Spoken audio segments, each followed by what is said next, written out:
Hey everybody, so I'm going to show you how to do a basic setup for when you paint as well as a couple value scales. So it's very important to have a surface that you can work on that's not going to get ruined, right? So whether you set down some kind of like tablecloth, I tape craft paper to my drafting table just so I can change it out really quickly, but just, somewhere where you're not going to get paint on anything that's permanent, right? So acrylic paint does stain anything that's cloth, so clothes, carpet, bedspreads, anything like that, right? So just be mindful of that kind of thing. So I have a couple of things set up. I have a plastic palette. I paint a lot, right? So this is just one that I've accumulated over the years. Any slick surface, so if you don't have a palette like this, I found like kind of cheap dollar store plastic plates to be good, any kind of disposable plate.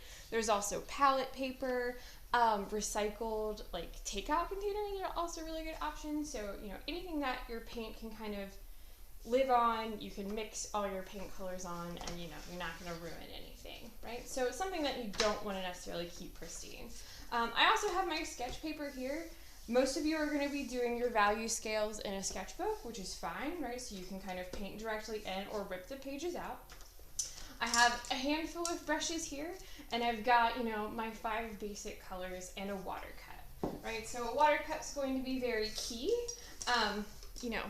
The brushes don't live very well outside of water when they have paint on them, right? So you can ruin a brush pretty easily if you just leave it out to dry. So I always just kind of leave them in while I'm working, and then of course when I'm ready I'll clean up, and I'll post a separate video or some images for you guys to look at about like proper brush care. But I also have, this is an old scrap piece of fabric that I got at, the clearance section of a craft store. I cut them up and use them as reusable rags, so then I don't have to go through as many paper towels. But yeah, so I'm just gonna kind of dip my brushes in. I like to wake them up a little bit, but I do want to go over the brushes as well. So each of you should have hopefully a variety of brushes in your kit. These are 2 round brushes. Round brushes, when you load the paint is going to be a little bit different, right? So I always say twist and pull, almost like you're getting spaghetti on a fork, right? So if my hand is paint, you're going to kind of twist and pull, making sure you get nice even paint. And these are most akin to like using a pencil. So a lot of people will hold up really close and you can get some pretty like thin lines, but it's all about pressure. And I'm going to demo what that looks like on here before we get to our value scales. So both round brushes, this one's just a little smaller. Now this is something too that can happen. You see my bristles are a little bent. He's been left either in a water cup too long, or he was dried, he wasn't quite dry when I put him in my bag and the bristles bent, right? So stuff like that isn't necessarily reversible, so brush care is important. If you can, it's nice to kind of leave your brushes just like set somewhere like this and let them air dry.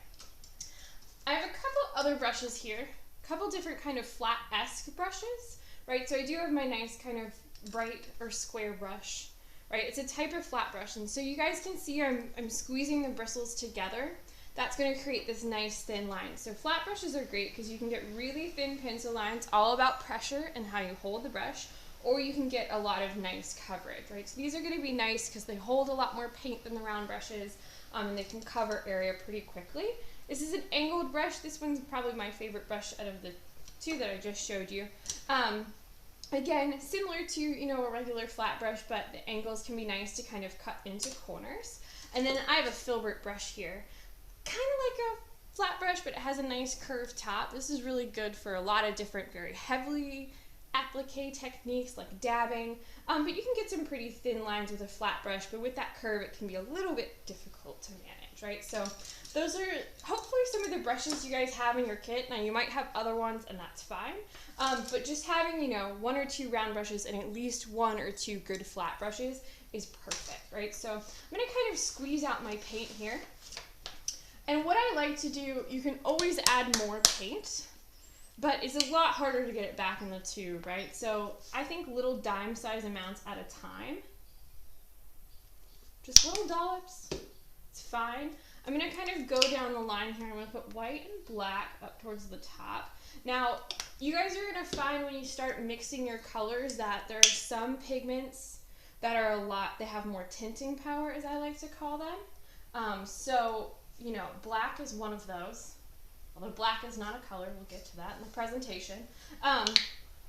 You know, you don't need as much black as you do white to kind of make a middle gray, right? The whole like, oh, I can just, you know, mix 50-50 equal parts, that doesn't quite work out, right? So, you know, black has a really strong like tinting power, as does most of the reds and blues, right? So hopefully you guys can kind of see, I have all my paints ready. So I'm just gonna take one of my flat brushes. I'm gonna take my little angled brush here. I'm just gonna kind of show you some proper mixing techniques. So I'm gonna mix red and orange, or red and yellow together to get a little orange. So when you're going to mix some of your secondary or tertiary colors, it's important to start with the color that has the least tinting power, right? So I'm gonna start with my yellow, kind of pull it off to the side here. Now I'm a pretty messy painter, so I'm just gonna go right into the red, but if you want, you can kind of rinse, dab your brush off, and then go for the red. But I'm just gonna take a little bit of red, so you guys can see that the portions aren't quite equal.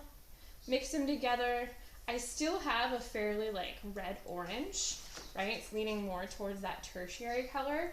And that's because red has such a high tinting ability, right? It just, you know, the pigment's a lot stronger, so I need a lot of yellow to kind of get more into that traditional orange that you guys are probably thinking of when you're thinking about orange, right? So just to kind of show you the difference, I added a ton more yellow to that, getting closer to that orange. And you guys can also see this paint that you probably have is very transparent. Acrylic paint varies, so if you have heavy body acrylic paints, obviously you're gonna get a little bit less transparency sometimes, but acrylic paint is meant to kind of be built up in layers. So as you're going, if you have some of this kind of transparency, just to kind of show you what the pure red looks like, it's a little bit more opacity to it, but you guys can still see my bristles or my brush strokes, right? So, you know, I think that's a pretty fine pass, but you guys can see more up here that when I overlapped that more yellow orangish color over the more reddish orangish color, that, you know, it kind of made that middle orange because this is so thin. That yellow is very thin by nature.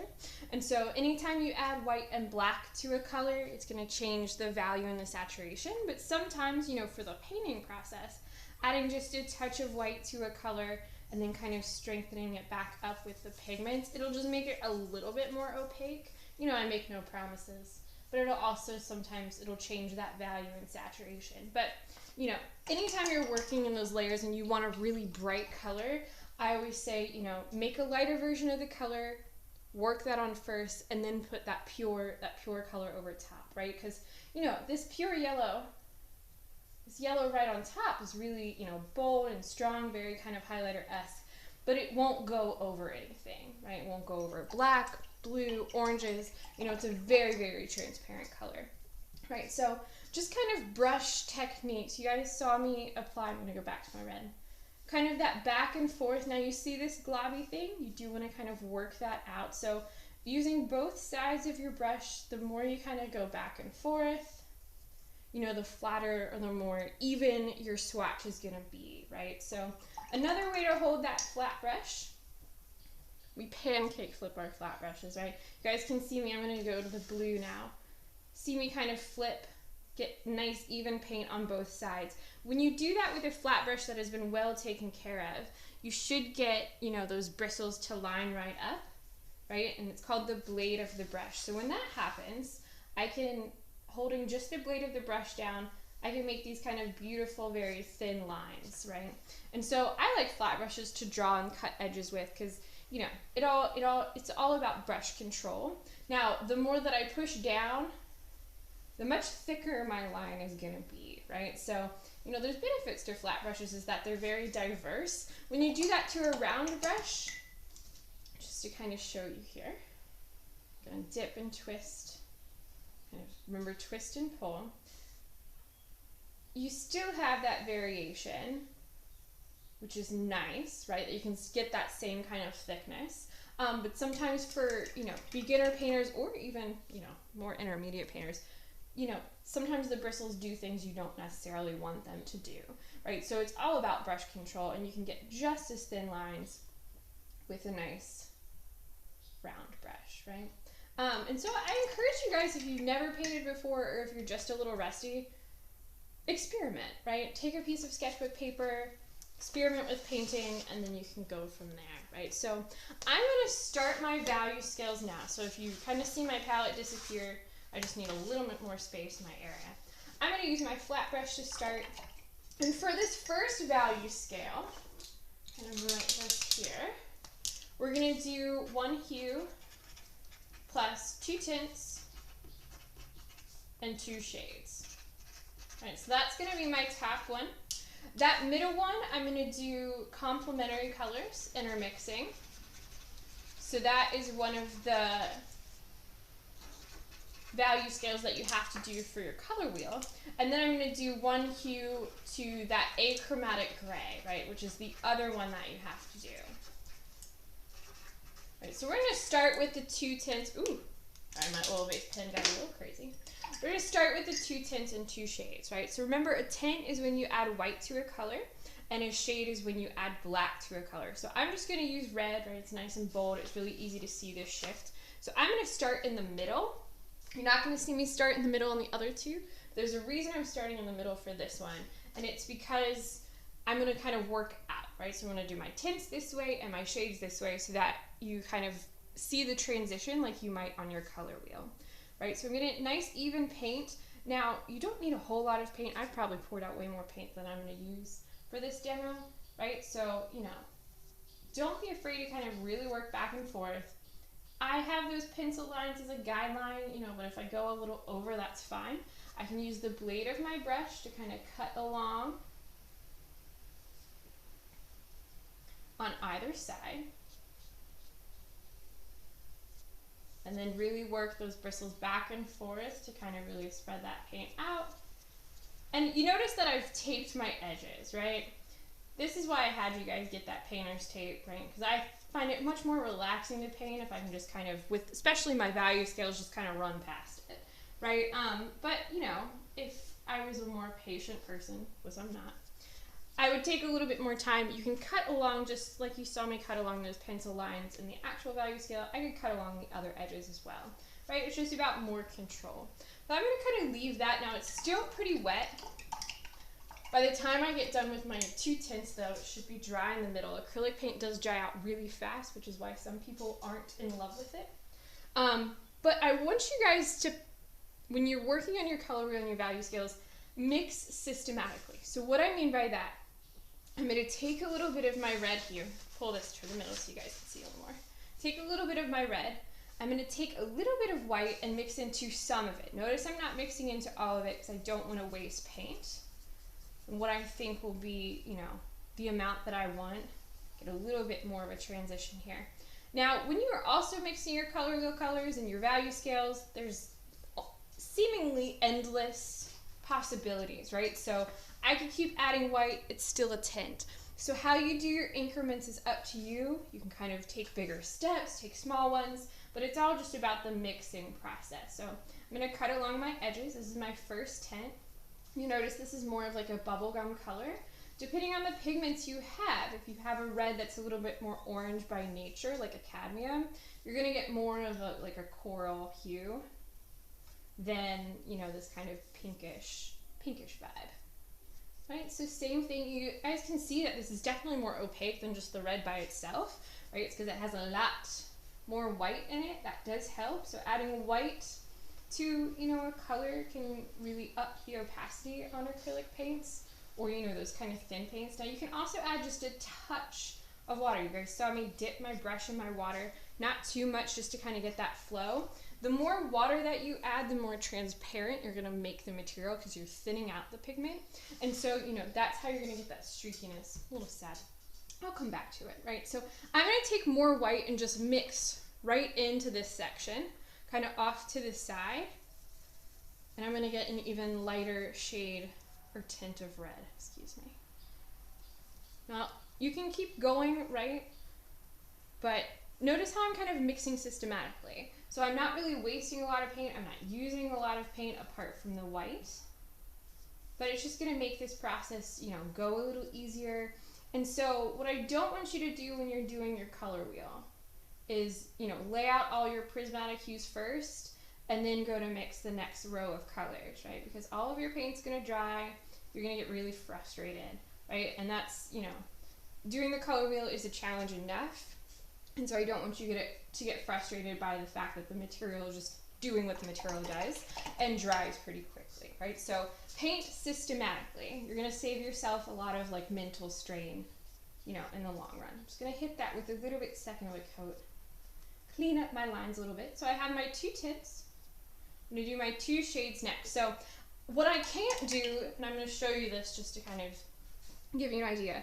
If I go to mix black into any of these colors, I'm not gonna get I'm gonna get a color variation, but now I have more of a chromatic gray tone, right? Where you see a little bit of the hue source, which is the red, has a little bit purple, the vibe. You always know that when you have a gray color like this, it probably has some red or blue in it. But this isn't really, I'm not changing the value like I want. I want to make a darker version of red. And so just by adding black into my white and red mixture, I kind of have it maybe more like here. I haven't gone past this red here. So what I need to do is get more of my pure red and work the other way, right? So I'm going to take a tiny bit of black to start. Black goes a very long way, right? So I'm going to kind of do 2 little ends of my brush. And you guys can see it went pretty like red wine really fast. Now, unfortunately, not unfortunately, it's just the nature of paint. Black doesn't add a lot of opacity to a color. It doesn't, you know, affect the transparency too much, right? So I'm still gonna have a pretty transparent hue, if not more so. So with your black shades, when you're adding black to your shades, don't get frustrated if your paint is a little bit thinner in appearance. You're always welcome to add a second coat if you like, but you can kind of just leave it as that transparency, right? Because it's the nature of the beast. In reality, if you were using a color like this to kind of paint a portrait, you would add multiple layers and let it dry in between, right? So when you're doing this kind of like exercise where you're mixing those colors, just let it be that transparent thing, right? So added a little bit more black to that, or a little bit darker of a shade, and we're gonna go a tad bit darker. Not quite happy. Now with some of the colors that are naturally very dark, right? It's called inherent value. So blue is one of those colors and purple is definitely one. Blue kind of reads like a dark gray, naturally just out of the tube. Purple reads very close to black out of the tube. So when you're adding black to purple to make a shade, you're not really changing the value, you're just changing the saturation, right? So don't be, if you get to some of your, you know, your second versions of your shades and they all start to look really, really dark, that's fine. You'll probably just be able to like see a hue difference and not necessarily like a huge jump like this, right? So we got my first value scale done. I'm gonna go ahead and move on to the second one, which is those complementary colors. And what I'm gonna do is I'm gonna mix a green. I love to do red and green. It's probably my 2 favorites. But what I can do before that, got my red out of the tube here. Just gonna lay that down on my left side. It can be on the right side, just either side. Now your complementary colors, you can find those by looking across the wheel. All of this is gonna be in that color theory presentation you guys are watching or reviewing. I'm gonna do another kind of swatch of red. And you know, I made my swatches pretty big. These are like 1.5 inches by 2 inches. So, you know, if you're doing smaller squares, that's perfect. You're not going to use as much paint. I just like to make very big swatches so I can see. Made a lot of value scales in my time. All right, so got my red swatch. Still have a little bit transparency, that's fine. I'm going to take the remainder of my yellow and mix a little bit of that phthalo blue in it. I love phthalo blue. It's probably one of my favorite colors. Get a little bit more yellow. So colors that you're going to run through really fast, those colors that are very naturally, very like thin by nature, like yellow, and definitely white. I will be very surprised if any of you go through all of your black by the end of this term. It's very unlikely, but you'll maybe, hopefully not, but white and yellow, definitely maybe red. All depends on what colors you like. So I've got a nice kind of middle of the road green. He's a little bit more teal than I'd like him to be. Spot more yellow. Now, of course, I'm using, you know, phthalo blue is a very kind of blue. I know that sounds crazy. But like ultramarine is a very kind of purplish base, so it makes really nice lavender colors, where this makes decent purples, but it's not great. And I have a very cool yellow. So if I used my cadmium yellow, which is a little bit more orange by nature, I'd have a little bit more, you know, earth tone green, so something that looks more like grass probably. But I'm just gonna go ahead and paint this. Again, because I have a lot of yellow, yellow is a very thin color by nature, it's very transparent. You guys are gonna see more of my brush strokes. Now I can wait, add a second coat. I'm not too worried about it right now. It's all for the demo. Do it for the demo. All right. So I have my complementary colors on either end, right? I got my red on my left side and my green. What I'm gonna do is I'm gonna start co-mixing them, right? So I'm gonna take a little bit of red, kind of the remainder that's over here. Now I'm gonna mix a little bit of green. I don't wanna mix too much green where, you know, it kind of cancels it out. Red and green for complements, they'll make a color very close to black if you have the proportions right. Right, so I'm just going to mix a tiny bit of that green in just to kind of darken it, right? And what it's going to do, complements cancel out saturation very quickly. You're going to see a variation of the color that's kind of close to that last tint I did. Right, see how quickly it changes, and I'm just using pure color. I'm not even adding any white to it. Now, of course you could, but I'm just going to kind of show you what this looks like. It's a nice kind of exercise in saturation play and just, you know, getting a different way to mix like darker tones, right? Mixing complements, you can get very neutral colors. And there's reason behind that, right? So all of the pigments in the primary colors, the red, yellow, and blue, you mix them all together and you kind of get a very neutral color. Well, green has yellow and blue in it, so here we are. But this is a nice kind of like purplish red, right? So I'm gonna take a little more red, kind of running out here. I'm gonna add a little bit more green. I'm trying to go for those like equal-ish parts. Might not hit it though. I'm gonna mix a little bit more of that green up. Do, do, do, do. Now I'm mixing with a brush, right? There's a lot of people out there that are going to tell you that that's a bad idea, and I do agree with them to a certain extent. But when you're mixing such small amounts of paint, I think it's fine as long as you are mindful of, you know, like what your brush looks like. You know how I keep squidging out the excess paint. I'm really, when I clean my brushes, I'm really tapping down to that bottom to get all the excess paint out. So I'm going to add a touch more red to this. I'm almost there. So I'm going to paint this color. It's going to look very close to like a neutral tone. See how gray that color is, right?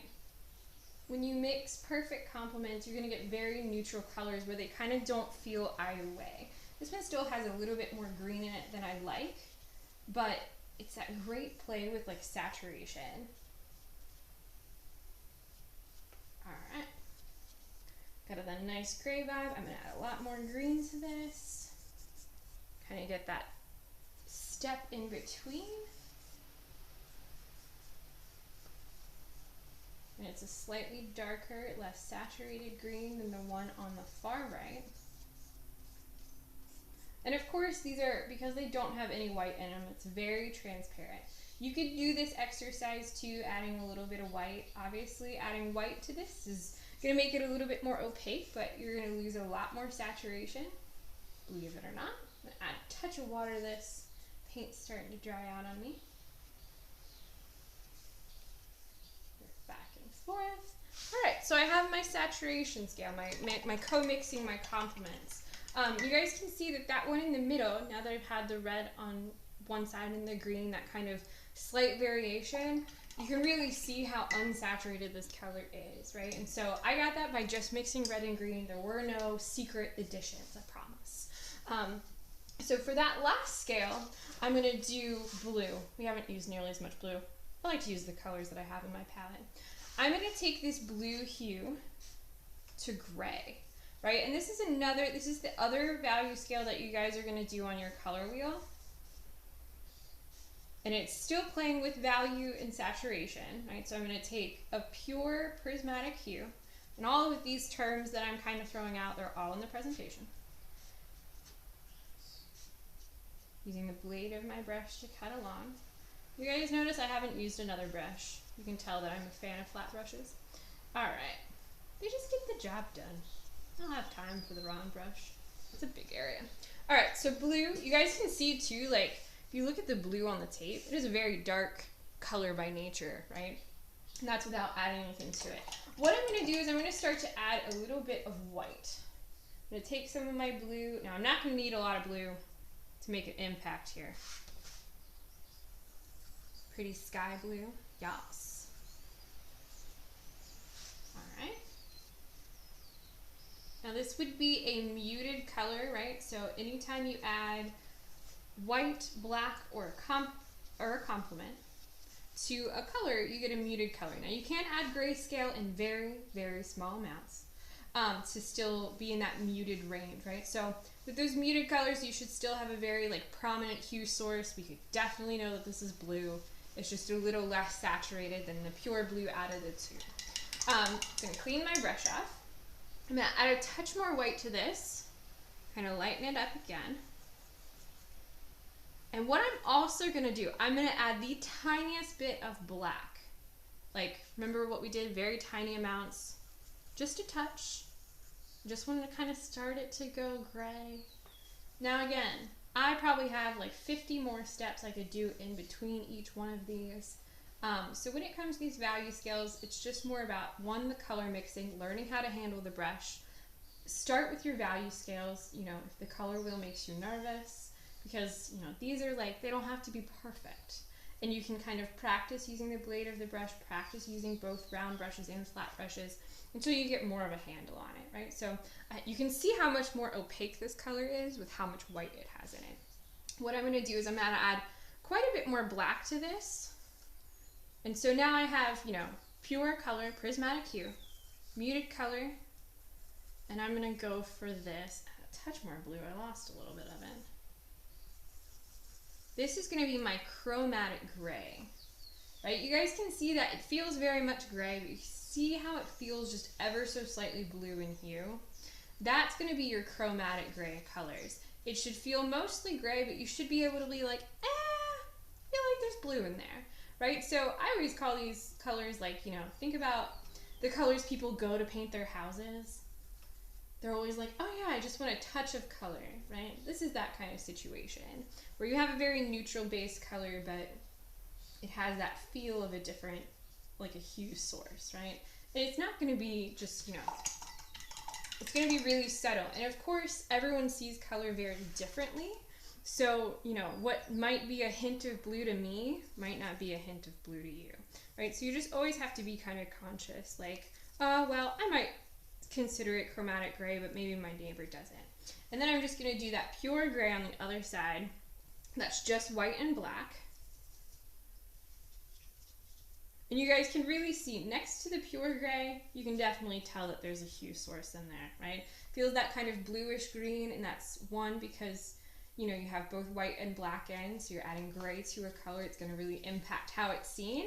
But phthalo blue by nature is a very kind of blue-green color instead of that blue-purple I mentioned before, right? So 3 values, tink, tink, tink. I've got my pure color, 2 tints, 2 shades.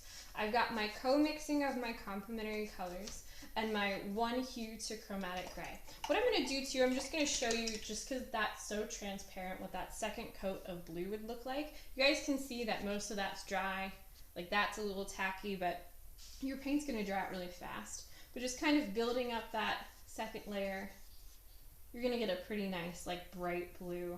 No doubt that this is a pure blue. Ta-da! But yeah, so 3 value scales in a nutshell. Now, you're pretty much doing all of these. This is what you're going to essentially be doing with your color wheel. Now, design-wise, that is 100% up to you. Just to kind of show you, I've had people in the past, I'm going to use this little section down here. I've had people in the past do like circles. I've had them do like diamond shapes. I've had a lot of people do it like very abstractly. I posted a couple of examples to Canvas. But just know that like you can kind of design your color wheel however you see fit. Because the beauty about us living in a world where the internet exists is that you can always see what a regular color wheel looks like to help you get those color schemes like, you know, how to decipher what's a complementary color, you can just Google a color wheel and figure it out.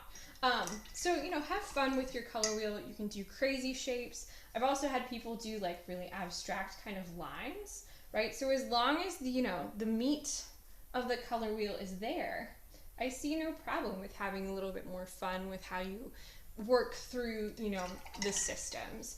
But yeah, in a nutshell, value scales. I'm going to do a separate kind of demo on how to clean up, but I hope that this was helpful, and good luck!